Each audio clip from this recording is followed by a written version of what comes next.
ಶುಭೋದಯ ಸ್ನೇಹಿತರೆ, ಇವತ್ತಿನ ದಿನ ಹೇಗಿದೆ ಅಂತ ನೋಡೋಣ. ಇವತ್ತು ತುಂಬ ಉತ್ತಮದಾಯಕ ದಿನ ಆಗಿದೆ. ಯಾವುದೋ ಒಂದು ಬೇಡದ ಹಳೆಯ ಒಂದು ವಿಚಾರಗಳು ಇವತ್ತು ಎಂಡ್ ಆಗ್ತವೆ ಅಂತ ಹೇಳ್ಬೋದು. ಹೊಸ ವಿಚಾರಗಳು ಸ್ಟಾರ್ಟ್ ಆಗ್ತವೆ ಮತ್ತು ಆ ವಿಚಾರಗಳಲ್ಲಿ ನೀವು ತುಂಬ ಉತ್ತಮವಾಗಿ ಕೆಲಸವನ್ನು ಮಾಡ್ತೀರಾ ಅನ್ಬೋದು. ತುಂಬ ಬುದ್ಧಿವಂತಿಕೆಯಿಂದ ಮಾಡ್ತೀರಾ. ನಿಮ್ಮ ಮಾತು, ನಡೆ, ನುಡಿ ಎಲ್ಲ ತುಂಬ ಬುದ್ಧಿವಂತಿಕೆಯಿಂದ ಕೂಡಿರುತ್ತೆ ಇವತ್ತಿನ ದಿನ ಅಂತ ಹೇಳ್ಬೋದು. ಮತ್ತು ಹಿಂದೆ ಯಾರು ನಿಮಗೆ ತುಂಬ ಹರ್ಟ್ ಮಾಡಿದ್ರು ಅಥವಾ ನಿಮ್ಗೆ ಯಾರು ಕಾಡಿಸಿದ್ರು ಅವರು ನಿಮಗೆ ಸಾರಿ ಕೇಳ್ತಾರೆ ಅಥವಾ ನಿಮಗೆ ಸರೆಂಡರ್ ಆಗ್ತಾರೆ ಅಥವಾ ನಿಮ್ಮಿಂದ ದೂರ ಹೋಗ್ತಾರೆ ಇವತ್ತು ಅಂತ ಹೇಳ್ಬೋದು.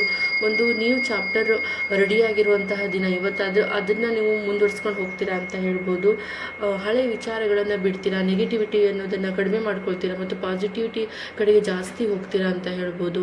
ಮತ್ತು ಮನೆಯಲ್ಲೇ ಆಗಿರ್ಬೋದು ಮತ್ತು ಎಲ್ಲೇ ಹೊರಗೆ ಆಗಿರ್ಬೋದು, ಎಲ್ಲ ಸಿಗೋ ಜನಗಳು ಹೇಗೆ ಇದ್ರೂ ಸಹ ಅದನ್ನು ಸಿಗೋ ಪರಿಸ್ಥಿತಿಗಳು ಹೇಗೆ ಇದ್ರೂ ಸಹ ಅದನ್ನು ಹ್ಯಾಂಡಲ್ ಹೇಗೆ ಮಾಡಬೇಕು ಅನ್ನೋದು ಇವತ್ತು ನಿಮ್ಗೆ ತುಂಬ ಉತ್ತಮವಾಗಿ ಗೊತ್ತಿರುತ್ತೆ. ಬೇಡದವ್ರನ್ನ ಸರಿಸ್ಕೊಂಡು ಬೇಕಾಗಿರೋರನ್ನ ತಗೊಂಡು ಮುಂದೆ ಹೋಗ್ತೀರಾ ಅಂತ